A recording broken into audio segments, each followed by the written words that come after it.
In the months before the United States launched a January raid to capture former Venezuelan President Nicolás Maduro, Venezuela and the US participated in Qatar-mediated talks on what the country might look like if Maduro stepped down. Yet the vision for a post-Maduro Venezuela discussed in the talks never touched on a role for prominent opposition leader and Nobel Peace Prize laureate Maria Corina Machado, according to a Qatari source who spoke with CNN. And the same tiny tungsten cubes that spray out of Israeli bombs, causing devastating internal injuries to people in Gaza, are being found in wounded civilians in Lebanon, war surgeon Dr. Tahir Mohammed says. He draws parallels between what Israel is doing in both places and describes the weapons as indiscriminate. Donald Trump is set to arrive in Beijing on Wednesday evening to discuss the Iran war and other issues with his Chinese counterpart President Xi Jinping. White House Principal Deputy Press Secretary Anna Kelly said an opening ceremony and meeting will be on Thursday morning and the trip will conclude on Friday. The US plans to host the Chinese leader during a reciprocal visit later this year. And Barcelona clinched their 29th La Liga title with a 2-0 Clásico victory over bitter rivals Real Madrid to open an unassailable 14-point lead, the top of the table with 3 games remaining. Marcus Rashford and Ferran Torres struck in the first half on Sunday to help Hansi Flick's side clinch La Liga in consecutive years, while consigning Madrid to a trophyless season. How will work setups change if we spend more and more time talking to our computers? A recent feature in the Wall Street Journal looks at the rising popularity of dictation apps like Whisper, especially now that they can be connected to vibe coding tools, and what that might mean for office etiquette. One VC said that visiting startup offices now feels like stepping into a high-end call centre. And Gusto co-founder Edward Kim is apparently telling his team that in the future, offices will sound more like a sales floor. As someone still scarred from the time his desk was briefly relocated to a sales floor, let me say, oh no! A passenger of a cruise ship that was struck by an outbreak of hantavirus has shown symptoms of the disease while being repatriated to France. The country's prime minister has said Sébastien Lecornu said the French national developed symptoms while on a chartered flight from Tenerife to Paris, and so all 5 evacuated from the MV Hondius had been immediately placed in strict isolation until further notice. And Mohammed Assassa had only just returned home after burying his 80-year-old father Hussein when several children ran into the house shouting, "The settlers are digging up the grave." In the small village of Assassa near Jenin in the West Bank, from which the family patriarch took his name, Hussein had been a highly regarded figure before his death last Friday from natural causes. And prominent Jewish American leader and Israel defender Abraham A. Foxman has died at age 86. The Anti-Defamation League, the advocacy group he led for 28 years, confirmed his death on Sunday, calling him an outspoken, passionate and tireless advocate for the Jewish people and Israel. Fictional portrayals of artificial intelligence can have a real effect on AI models, according to Anthropic. Last year, the company said that during pre-release tests involving a fictional company, Claude before would often try to blackmail engineers to avoid being replaced by another system. Anthropic later published research suggesting that models from other companies had similar issues with agentic misalignment. Arsenal cleared arguably the most dangerous remaining obstacle in their path to the Premier League title by the skin of their teeth as Leandro Trossard's late goal secured a dramatic 1-0 win at West Ham United to restore their 5-point lead on Sunday. The visitors were living dangerously at the London Stadium, but Trossard guided home a low shot from Martin Odegaard's pass in the 83rd minute to spark delirium amongst the Arsenal fans and despair in the home ranks. Since around 8 a.m. this morning, the little boat ferrying passengers from the MV Hondius to shore has been shuttling back and forth. The 100 or so journalists parked not far from the port of Granadilla have watched a steady and carefully coordinated ballet as the boat transports 5 passengers at a time to the port that has finally agreed to take them in. This followed 5 weeks at sea and nearly 10 days of uncertainty and fear since the Andes strain of the hantavirus was identified on board the ship. The Lebanese Health Ministry says Israeli attacks in the past 24 hours have killed 51 people, including 2 medical workers. The Israeli enemy continues to violate international laws and humanitarian norms, adding more crimes against paramedics as it directly targeted 2 points of the health authority in Kalawiya and Tibnin Bint Jbeil district in 2 raids, the ministry said.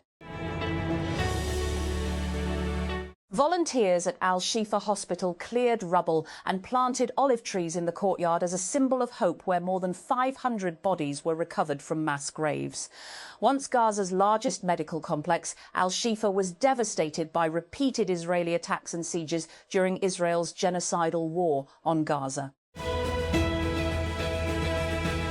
And President Donald Trump has warned that the United States will target any Iranian trying to reach the country's highly enriched uranium, saying that the nuclear material is under constant surveillance by the US military. In an interview with the syndicated TV show Full Measure that aired on Sunday, Trump appeared to play down the significance of the uranium, which is believed to be buried under the rubble of nuclear facilities, remaining in Iran for now. For years, Uber talked about becoming a super app.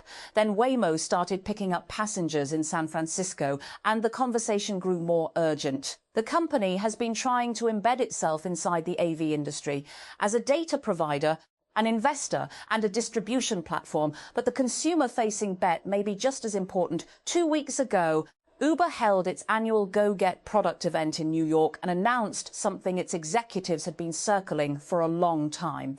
Users in the US can now book hotels inside the Uber app through a partnership with Expedia Group, with access to more than 700,000 properties worldwide. Uber One members, the company's subscription tier at $9.99 a month, get 20% off a rotating list of 10,000 hotels and 10% back in credits. Vacations rentals through Vrbo will follow later this year, along with restaurant reservations via OpenTable. In the meantime, a Shop for Me feature lets users order from stores that aren't even on the platform. Indian film star C. Joseph J. was sworn in as Chief Minister of Tamil Nadu State on Sunday after his new party brokered a coalition in the southern industrial hub. The swearing-in ceremony followed days of high drama in the state capital Chennai, where VJ's fledgling Tamilaga Vetri Kazhagam TVK party initially struggled to secure support from smaller parties after state elections. Indian Prime Minister Narendra Modi on Sunday urged the people to cut down on petrol and diesel consumption amid supply disruptions due to the Middle East war. India is one of the few countries in the region that has not increased the prices of petrol and diesel for domestic consumers or ration supplies.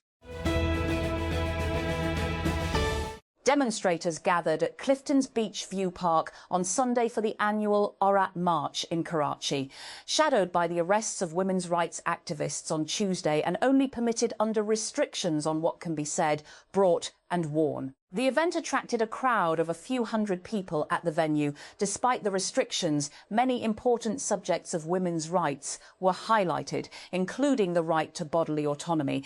The march's now signature slogan, Mera Jism, Meri Marzi, My Body, My Choice, Cass was raised loudly, proudly and frequently, freedom of movement and marital rape.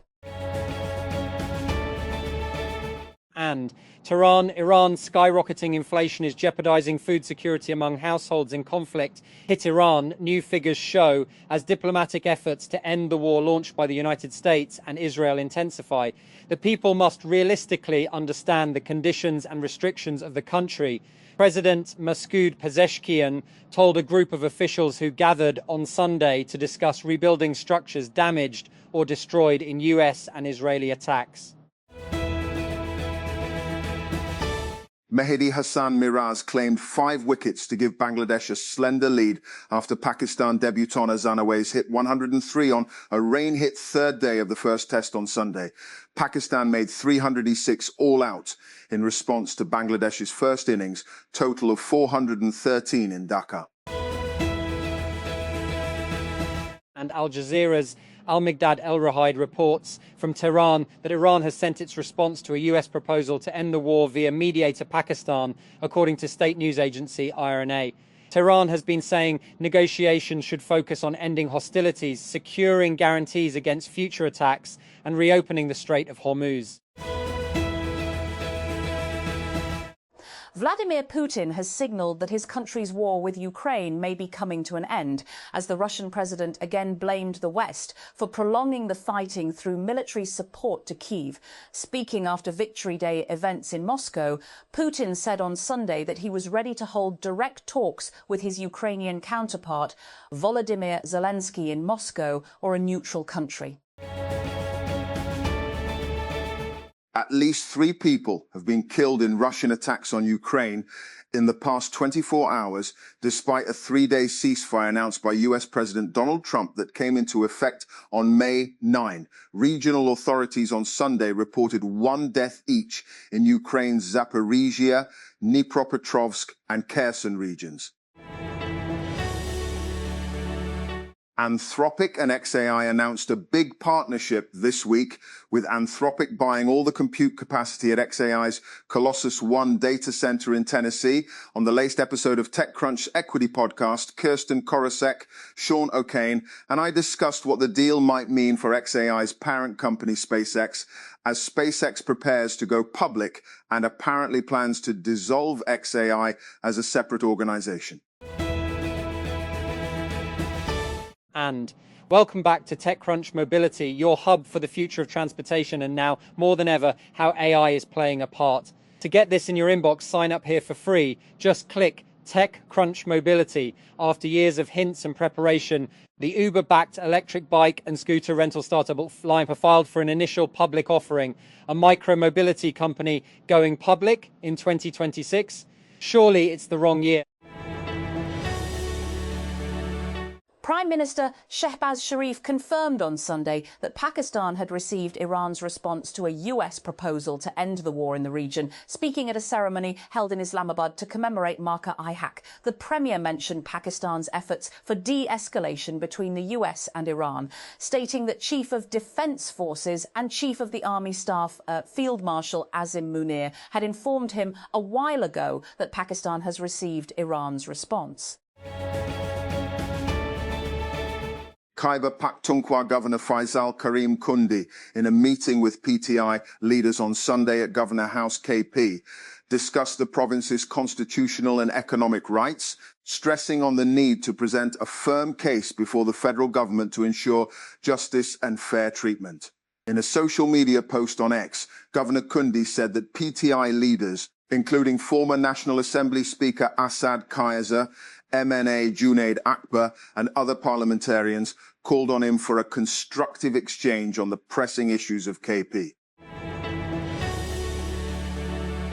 And Mehdi Hassan Miraz claimed 5 wickets to give Bangladesh a slender lead after Pakistan debutant Azhar Nawaz hit 103 on a rain-hit third day of the first test on Sunday. Pakistan made 386 all out in response to Bangladesh's first innings, total of 413 in Dhaka. It is often described as Africa's biggest night in film and fashion. Celebrities, filmmakers and creators arrived at the 12th edition of the Africa Magic Viewers' Choice Awards, AMVCA, in Nigeria, with dramatic trains, sculptural gowns, shimmering fabrics and heavily theatrical designs that once again transformed the event from an awards show into a spectacle of style. And over cold drinks in the Florida heat, this TechCrunch reporter watched from the paddock as founders and investors, the rich and the richer, mingled in search of deals. Conversations barely paused And, except for the occasional glance at the track where drivers sealed inside multi-million-dollar machines chase the checkered flag, F1 weekend is a 3-day affair, with the race as the finale. In between are kickoffs, soirees, and cocktail parties, dinners, and nightclub takeovers, spaces where business and pleasure blur. Events like this, where wealth concentrates, have historically been places where business deals are struck. But the popularity of the F1 paddock has grown in recent years, especially among the startup and venture crowd.